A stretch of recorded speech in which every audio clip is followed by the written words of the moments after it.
গাছ লাগাবার নেশা বহু মানুষের আছে, আপনারও আছে, তাই না? যদি তাই থেকে থাকে তাহলে অবশ্যই আপনাকে দেখতে হবে কিভাবে গাছ প্রতিস্থাপন করতে হয়, কিভাবে গাছে খাবার দিতে হয়, কিভাবে গাছের পরিচর্যা করতে হয়, তবেই না আপনার 100% সাকসেস রেজাল্ট। তো আজকে আমি আপনাদের সামনে শেয়ার করছি খুব আকর্ষণীয় একটা ভিডিও, যা অবশ্যই আপনার পছন্দের বিষয় তো হবেই। তাহলে সময় নষ্ট না করে চলে আসি ভিডিওর মূল পর্বে। দেখুন বন্ধুরা, একটি শালুক ফুলের গেঁড়, শালুক ফুলের ক্ষেত্রে গেঁড় হয়, কিন্তু পদ্ম ফুলের ক্ষেত্রে গেঁড় হবে না। পদ্ম ফুলের ক্ষেত্রে হবে এই ধরনের লয়, এই ধরনের লয় হবে। তো শালুক ফুলের ক্ষেত্রে গেঁড়টা কোথায়? অনেকেই বুঝতে পারেন না যে শালুক ফুলে গেঁড় কোথায়। দেখুন, খুব ভালো করে দেখুন, এই যে গোল গোল অংশগুলো খুব ভালো করে দেখলে বুঝতে পারবেন। এই যে গোল গোল অংশ, এগুলো হচ্ছে গেঁড়। আমি গেঁড়টা কেটে দেখাচ্ছি আপনাদের বোঝার সুবিধার্থে। যেখানে শালুক ফুলের গাছ আছে, আপনি সেই জায়গায় গাছের গোড়ায়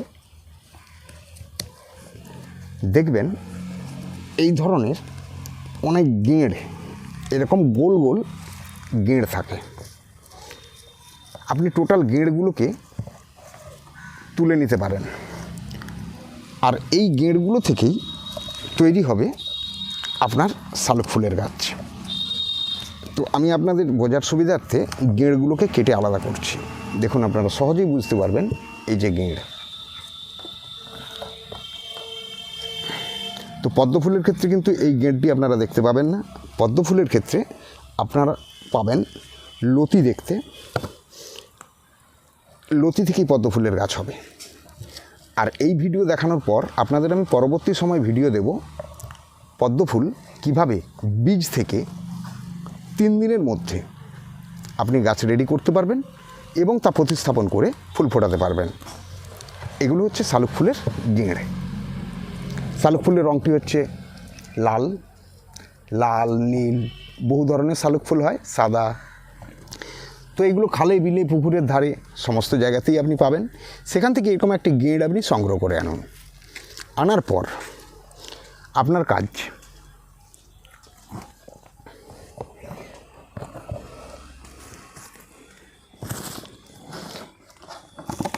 এই ধরনের একটি গামলা নিন।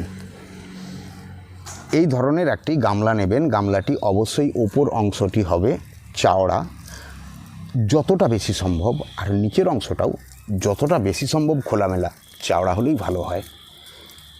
এইরকম একদম ছুচালোর মতো হলে ততটা ভালো হয় না। নিচের পজিশানটা একটু খোল থাকবে আর উপর পজিশানটা আরও খোলসা থাকবে, অর্থাৎ একটু বড় ডিপনেস পাত্র, যেটার গভীরতা কম করে 1.5 ফুট হলে খুব ভালো হয়। এরপরে আপনার কাজ কি? এই পাত্রের তলায় আপনি কি দেবেন? এই পাত্রের তলায় দেবেন মাটি, অবশ্যই দিতে হবে।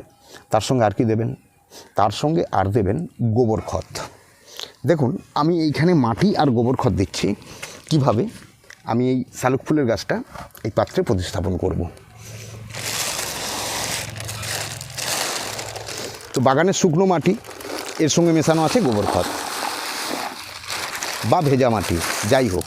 যদি তাও না পান, পুকুরের পাঁক, এইভাবে মাটি দিন পাত্রের নিচে কম করে 6 ইঞ্চি, 6 থেকে 7 ইঞ্চি এইভাবে মাটি দিন। এবং এই মাটির সঙ্গে আপনি অবশ্যই মেশাবেন গোবরের খত। যদি এ ধরনের মাটি না পান, পুকুরের পাঁক তাও দিতে পারেন, কোনো সমস্যা নেই।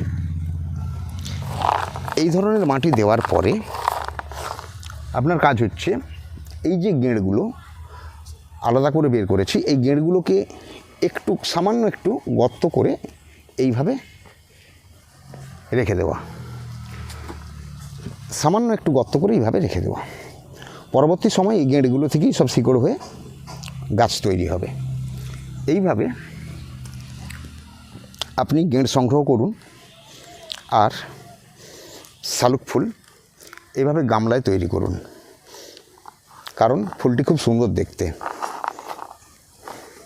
আর প্রত্যেকেরই গামলায় শালুক ফুল বা পদ্ম ফুল অবশ্যই থাকার দরকার। এই ধরনের একটি বড় গেঁড়কে মাঝামাঝি এরকম জায়গায় বসিয়ে দিন।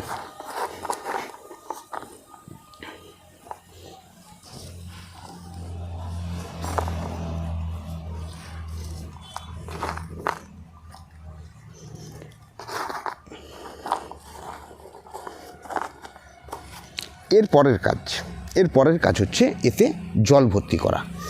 6 ইঞ্চি মাটি, তারপরে যে অংশ সামান্য কিছুটা বাকি রেখে সম্পূর্ণটা জল ভরে দিন। অর্থাৎ ওপর থেকে 1 থেকে 1.5 ইঞ্চি এই পজিশন বাকি রেখে সম্পূর্ণ জলে ভর্তি করুন।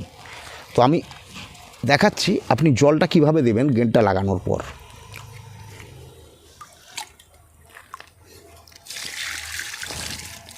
এই হাতের উপরে আপনি আস্তে আস্তে করে জলটিকে ঢালবেন, কারণ মাটির ওপরে জোরে ঢাললে যে জায়গায় ঢালবেন সে জায়গার মাটিটা গর্ত হয়ে যাবে।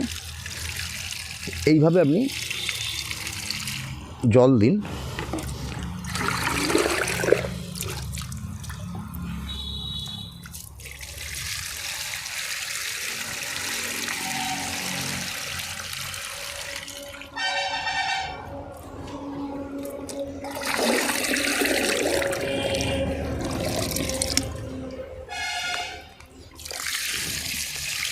এরপর পাত্রটি সম্পূর্ণভাবে এইভাবে জল ভরে দিন। ওপর থেকে 1.5-2 ইঞ্চি কেবলমাত্র খালি থাকবে,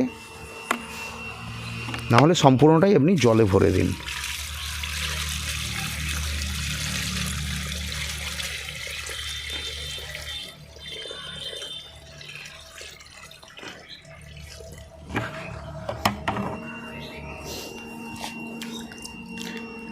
দেখুন, এইভাবে পদ্ম বা শালুক আপনি প্রতিস্থাপন করবেন, আর এটি 1 থেকে 2 দিনের মধ্যেই পাতাগুলো সোজা হয়ে যাবে। এই যে পাতাগুলো আছে এগুলো সমস্ত এইভাবে সোজা হয়ে যাবে। আর শালুক ফুলের পাতা জলের লেভেলে থাকে, পদ্ম ফুলের পাতা উপর দিকে ওঠে, শালুক ফুলের পাতা এত উপর দিকে উঠবে না। এবারে খাবার কী দেবেন, রাখবেন কোথায়? রাখার ক্ষেত্রে বলি, আপনি রাখতে চান একে সম্পূর্ণ সূর্যের আলোতে রাখতে পারেন, কোনো অসুবিধা নেই, কিংবা আধো আলো আধো ছায়ার মধ্যে রাখলেও কোনো সমস্যা হবে না। এই জমা জলটি 7 দিন অন্তর পাল্টাবেন।